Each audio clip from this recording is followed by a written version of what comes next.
आखिरी किनारे के बारे में सुना है, जहां आज भी एक ऐसी दीवार खड़ी है जो इंसानियत को एक बहुत बड़ी तबाही से रोके हुए है। ये कोई मामूली ईंटों या पत्थरों की दीवार नहीं है, ये वो दीवार है जिसे लोहे के बड़े बड़े टुकड़ों और पिघले हुए तांबे से तामीर किया गया था।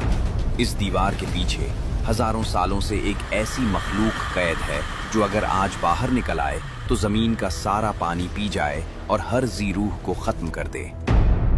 आज की जदीद टेक्नोलॉजी, सैटेलाइट्स और रेडार्स के बावजूद ये दीवार इंसानी आंख से ओझल है। ये कहां है, इसे किसने बनाया और इसके टूटने का वक्त क्या है? ये दास्तान सिकंदर आजम की नहीं है, ये कहानी है उस अजीम बादशाह की जिसे कुरान ने जुल्करनैन कहा। वो मुसाफिर जिसने सूरज के डूबने और निकलने की जगहों को अपनी आंखों से देखा और जिसने लोहे और आग का इस्तेमाल करके तारीख का सबसे बड़ा कैद खाना तामीर किया। तारीख में कई बादशाह गुजरे हैं जिन्होंने दुनिया फतह की, मगर जुल्करनैन जैसा कोई न था। अल्लाह ने सूरह कहफ में उनका जिक्र एक ऐसे हुक्मरान के तौर पर किया है जिसे जमीन पर हर तरह के असबाब और ताकत अता की गई थी।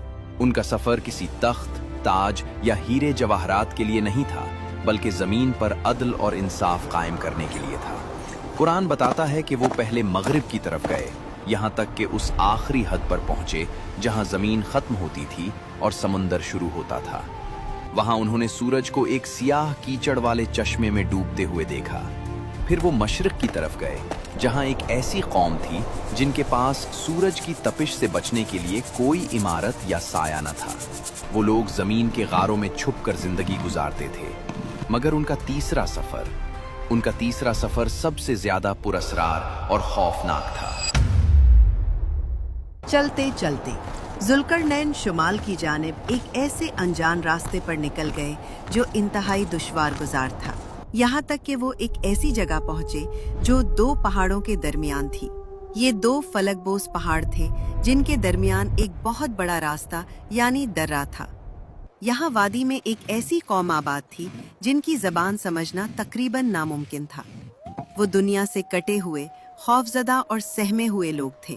जब उन्होंने जुल्करनैन की अजीमुशान फौज, उनकी ताकत और उनके पास मौजूद जदीद औजार देखे तो उन्हें उम्मीद की एक करन नजर आई। उन्होंने अपनी टूटी फूटी जबान और इशारों में जुल्करनैन को समझाया कि इन पहाड़ों के उस पार कोई इंसान नहीं बल्कि एक आफत बस्ती है, याजूज और माजूज। ये याजूज और माजूज कौन थे? रिवायात के मुताबिक ये इंसानों ही की नस्ल से हैं, मगर फसाद उनकी फितरत है। उनकी तादाद चींटियों और टिड्डी दिल की तरह बेशुमार है। इस कौम ने जुल्करनैन को बताया कि ये मखलूक पहाड़ों की बुलंदियों से ऐसे उतरती है जैसे सैलाब का पानी। ये जिधर से गुजरते खेतों को चट कर जाते।